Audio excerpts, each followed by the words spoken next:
আগে পর্বে দেখেছেন কিভাবে আমি হাওড়া স্টেশন থেকে ট্রেন ধরে চলে আসি ব্যান্ডেল হয়ে নবদ্বীপ ধাম।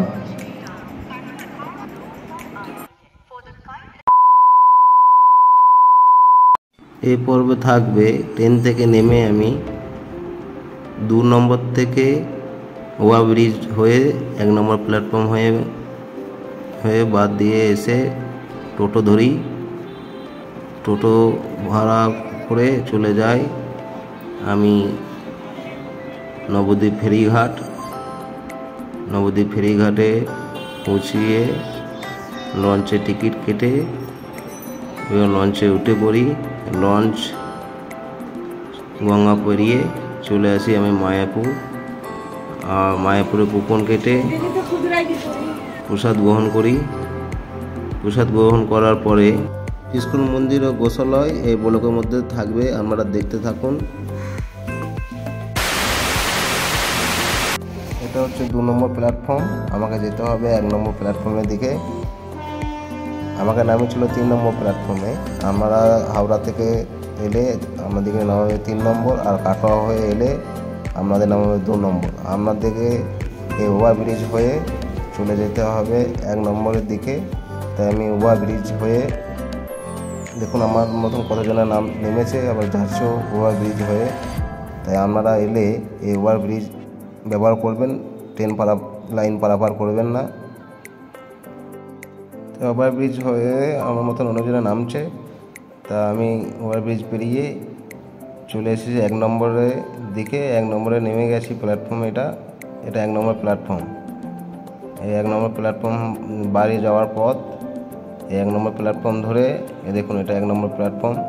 এই 1 নম্বর প্ল্যাটফর্ম ধরে আপনাদের বেরিয়ে যেতে হবে নবদ্বীপ বা মায়াপুর যাওয়ার জন্য। এটা হচ্ছে টোটো স্ট্যান্ড। এই টোটো স্ট্যান্ডে এসে আমরা বলবেন মায়াপুর উড়াল ঘাট যাব, তা আমাদের নিয়ে চলে যাবে, বা নবদ্বীপ উড়াল ঘাট ওখানে নিয়ে চলে যাবে। টোটোতে ওঠার সময় আমরা দরদাম করে নেবেন। আমার অবশ্য 20 টাকা ভাড়া নিয়েছিল, 20 টাকা করে ভাড়া নেবে মাথা পিছু। আর টোটোতে উড়ালঘাট যেতে টাইম লাগবে স্টেশন থেকে 15 মিনিট। তা 20 টাকা খুব একটা বেশি নেয় না, ঠিকই নেয়। আগামী দিনে যারা আসবেন, আমার মতন সিঙ্গেল বা ফ্যামিলি আসবেন, টোটো রিজার্ভ করে নিতে পারেন। দেখতে যদি আমি টোটোতে থেকে নেমে গেছি, নেমে চলে এসেছি আমি উড়ালঘাট। এটি হচ্ছে উড়ালঘাট। এখান থেকে আপনি লঞ্চে বা নৌকোর জন্য আপনি কেটে নিতে পারেন কুপন টিকিট। 10 টাকা করে লঞ্চের টিকিট, আর নৌকার জন্য টিকিট নেবে 5 টাকা। আমি টিকিট কেটে নেওয়ার পর চলে এসেছি লঞ্চে ওঠার জন্য। আপনি লঞ্চে চলে আসার পর দেখতে পাবেন মায়াপুর ইস্কন মন্দির। আমি লঞ্চে উঠে পড়েছি। এবার লঞ্চে লোক ভর্তি হবে, তারপর আপনার লঞ্চ ছেড়ে দেবে। লঞ্চে লোক ভর্তি না হওয়ার পর্যন্ত তো ছাড়বে না। লঞ্চে মোটামুটি একটু লোক ভর্তি হয়। এদিকে এটা নৌকো, এখানে এটার জন্য ভাড়া নেবে 5 টাকা। আমাদের লঞ্চ ছেড়েও দেবে। এবার সে লঞ্চ 5 মিনিট অন্তর আপ ডাউন করে। আপনি লঞ্চ 5 মিনিট বা 10 মিনিট পর লঞ্চ পেয়ে যাবেন। লঞ্চের জন্য কোনো অসুবিধা হবে না।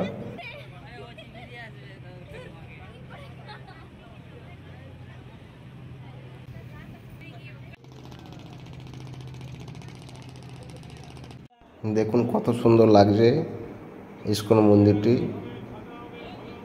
আমার তো খুব ভালো লেগেছে। আপনারা আইলে ভালো লাগবে। দেখতে দেখতে আমরা মায়াপুর লঞ্চ ঘাট পৌঁছে গেছি। এটা মায়াপুর লঞ্চ ঘাট। আপনাদের পৌঁছে দেবে মায়াপুর লঞ্চ ঘাটে। এই লঞ্চ ঘাট দিয়ে বেরিয়ে আমি টোটো বেরিয়ে চলে এসেছি। আমি দেখুন আমার মতন সবাই বেরিয়ে হাঁটছে, হাঁটতে চলে আসবেন। এখানে টোটো স্ট্যান্ড আছে। এটা মায়াপুরের লঞ্চ ঘাটে টিকিট কাউন্টার। এখান থেকে টিকিট করে নিতে পারবেন। আর এখান থেকে হাঁটতে চলে যেতে হবে আমাদের টোটো স্ট্যান্ডে। এখানে কিছুটা হাঁটার পরে টোটো স্ট্যান্ড। এই দেখুন টোটো স্ট্যান্ড। এই টোটোতে ভাড়া নেবে 10 টাকা। মায়াপুর মন্দিরের গেটের কাছে পৌঁছে দেবে আপনাদের। তাই টোটো ভাড়া করে আমি মায়াপুরে টোটোর থেকে উঠেই আমরা কিছুটা আসার পর দেখতে পাবেন ইস্কন মন্দিরটি। আর এই টোটো স্ট্যান্ড থেকে বেশিক্ষণ লাগে না, 3 থেকে 4 মিনিট মায়াপুর গেট। এই দেখুন দেখতে পাওয়া যায় যে মায়াপুর ইস্কন মন্দিরটি। আমি টোটো থেকে নেমে গেছি। টোটো থেকে নেমে কিছুটা হাঁটার পরই এটা হচ্ছে মায়াপুরের মন্দিরের গেট। এটা প্রবেশ করতে পারবেন এই গেট দিয়ে, আর বেরোনোর সময় এই গেট দিয়ে বেরোতে হবে। প্রবেশ করার পরই আপনাকে সর্বপ্রথম করে নিতে হবে ভোগ প্রসাদ বা প্রসাদের জন্য কুপন কেটে নেবেন। এটা হচ্ছে কুপন কাউন্টার। এই কাউন্টার থেকে কুপন করে নেবেন আপনি ভোগ প্রসাদের জন্য। আমি কেটে নিয়েছিলাম কুপন, আমার অবশ্য 50 টাকা নিয়েছিল কুপনের জন্য। কুপন কেটে নেওয়ার পর আমি লাইনে দাঁড়িয়ে প্রসাদ গ্রহণের জন্য যাচ্ছিলাম। ওই দেখুন ভেতরে ঢুকে গেছি। আমার মতন কতজন আছে প্রসাদ গ্রহণের জন্য? অনেকজন আছে এখানে প্রসাদ গ্রহণ করবে। তা আমিও ঢুকে গেছিলাম ভিতরে। আপনারা দেখতে থাকুন প্রসাদের মধ্যে কি কি দেয়, আপনারা দেখতে থাকুন কি কি দিচ্ছে। প্রথমে আমাকে দেবে মহাপ্রসাদ খিচুড়ি। আমাকে খিচুড়ি দিয়েছিল, দেখুন আমাকে দিয়েছে খিচুড়ি, প্লাস আমাকে আমার মতন আরও অন্যজনকে দিয়েছে খিচুড়ি।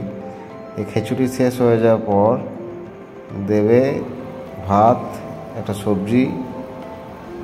দেখুন আপনারা ভাত সবজি থাকছে, ডাল থাকছে, প্লাস আর একটা সবজি দেবে এর মধ্যে। আর শেষ পাতে থাকবে আপনার চাটনি। চাটনি দেওয়ার পর প্রসাদ কমপ্লিট। এই যে এই মন্দিরটা দেখছেন, এটা হচ্ছে রাধা মাধব মন্দির। এটা ইস্কন মন্দিরের পাশেই হচ্ছে রাধা মাধব মন্দির। আমরা দেখতে থাকুন, এটা রাধা মাধব মন্দির।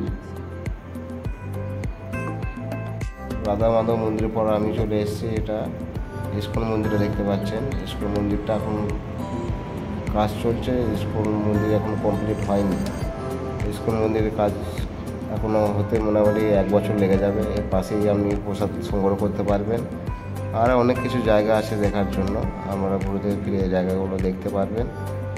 এটা দেখুন ইস্কন মন্দির। আমি বার থেকে যতটুকু হয় আমাদেরকে দেখিয়েছি। ভেতরে তো ঢুকতে দিচ্ছে না আমাদের মতন সাধারণ লোককে। তা বার থেকে যেটুকু হয় আমাদের সামনে তুলে ধরলাম। তাই আমি হাঁটতে হাঁটতে ইস্কন মন্দির হয়ে এখানে আপনারা পেয়ে যাবেন নিরামিষ চাউমিন থেকে আরম্ভ করে সব কিছু, প্লাস আইসক্রিম, জল, সব কিছু পেয়ে যাবেন এখানে। কিছুটা আসার পর এটা দেখছেন অন্নদান। এই অন্নদান হচ্ছে এখানেও আপনি কুপন কেটে আপনি খাওয়া দাওয়া করতে পারবেন। এটাও একটা খাওয়া দাওয়ার জন্য লাইন দিচ্ছে, অনেক লোক এখানে খাওয়া দাওয়া করে। এটা হচ্ছে অন্নদান। এখানে ভোগ প্রসাদ দেয়, এখানেও আপনারা খাওয়া দাওয়া করতে পারবেন। এটা কিছুটা যাওয়ার পর আমি হাঁটতে হাঁটতে চলে যাই গোশালার দিকে, যেখানে গোশালাই নামে পরিচিত, সবাই যায় যেখানে। আমি এর আগেও গেছিলাম মায়াপুর, কিন্তু গোশালায় অবশ্য যাইনি। এই স্মৃতি ভবন দেখছেন, এই স্মৃতি ভবন কিছুটা এখানে রুম বুকিং করে আমরা থাকতে পারবেন। এই স্মৃতি ভবনে রুম পাওয়া যায়, প্লাস নিত্য কুটির বলে একটা জায়গা আছে পাশেই, এখানে রুম বুক করে আমরা থাকতে পারবো। এই যে টোটো যাচ্ছে, টোটো আপনি ভাড়া করে ফ্যামিলি নিয়ে এলে মায়াপুরে কমিটি যে টোটোগুলো চলে, এই টোটোতে আপনি চলে আসতে পারবেন। এই গোশালয় প্লাস মায়াপুর যা যা আছে সব কিছু আমাদেরকে এই টোটোর মাধ্যমে দেখিয়ে দেবে। শুধু আপনারা টোটোটা ভাড়া করে নেবেন। তাই আমি হাঁটতে হাঁটতে চলে এসেছি এই গোশালয়ের দিকে। কিছুটা আসার পরে গোশালাই পড়বে, আপনারা দেখতে থাকুন।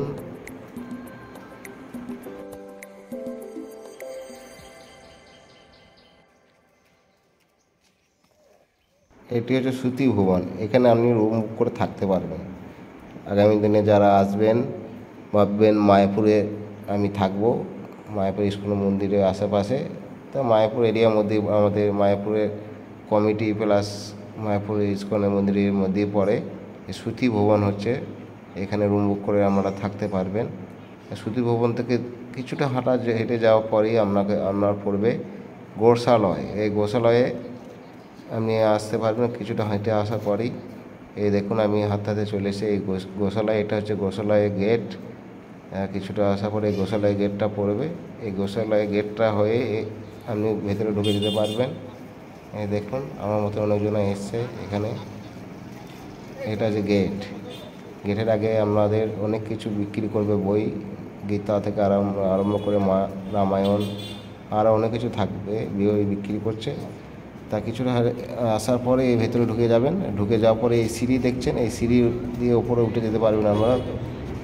এই যে সিঁড়ি, এই সিঁড়ি দিয়ে বয়ে ওপরে উঠে যেতে পারবেন। এই দেখুন আমি গোশালায় উপরে পৌঁছে গেছি, আমরা দেখতে থাকুন।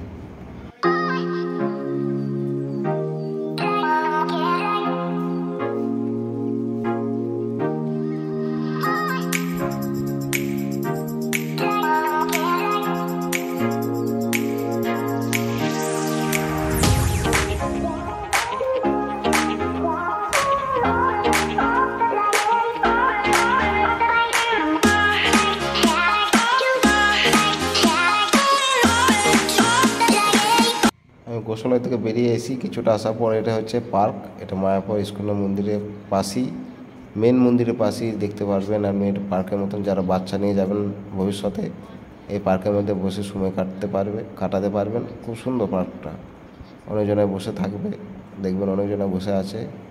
আর আগামী দিনে যারা আসবেন 4 চাকা নিয়ে, এটি হচ্ছে 4 চাকা পার্কিং। এখানে 4 চাকা রাখতে যেতে পারবেন। আমরা দেখুন কত 4 চাকা নিয়ে এসছে মানুষজন। এখানে 4 চাকা রাখতে পারবেন, আমরা কোনো পয়সা লাগবে না। আর এটা ব্রহ্ম জিজ্ঞাসা বিভাগ। এখানে আমরা এখানে বসে অনেক কিছু পাঠ শুনতে পারি। ইস্কন মন্দিরে এখনও দেখুন কাজ চলছে, এখনও রেডি হয়নি, এখনও মোটামুটি 1 বছর লেগে যাবে। আর এটা যে দেখছেন এখানে মেন মন্দির, এটা মেন মন্দিরে ঢুকতে যাওয়ার আগে মোবাইল প্লাস জুতো রাখার জায়গা আছে, আপনারা রেখে দিতে পারবেন। আর মোবাইল আর জুতো পরে প্রবেশ নিষেধ, তাই এখানে কাউন্টার আছে, কাউন্টারে আপনারা রাখতে পারবেন, কোনো পয়সা লাগবে না। এর জন্য একটা কুপন দেবে, ওই কুপনটা আপনারা হারাবেন না, সাবধানে রেখে দেবেন। আবার যখন বেরিয়ে আসবেন এই কুপনটা দেখিয়ে দেবেন, আপনাদের জিনিস আপনাদের ফেরত দিয়ে দেবে। তা আপনারা মন্দির দর্শন করা আসার পর কুপনটা দেখিয়ে আপনাদের জিনিস আপনারা নিয়ে। এটা হচ্ছে মেন মন্দির, এটা হচ্ছে ইস্কন মায়াপুরের মেন মন্দির। আর যেটা তৈরি হচ্ছে ওটা আর মেন না, এটা মেন মন্দির। এই দিকে আপনাকে প্রবেশ করতে হবে। যখন ঢুকবেন এখানে চেকিং করবে, চেকিং করে আমাদের মেন মন্দিরে প্রবেশ করাবে।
আমি যখন গেছিলাম তখন দুপুরবেলায় ছিল, তাই মেন মন্দির গেট বন্ধ ছিল, তাই মেন মন্দিরে দর্শন আমি করতে পারিনি। তা আপনারা যারা ভবিষ্যতে যারা আসবেন একটু সকাল সকাল আসার চেষ্টা করবেন, তাহলে আপনারা দর্শনটা করতে পারবেন।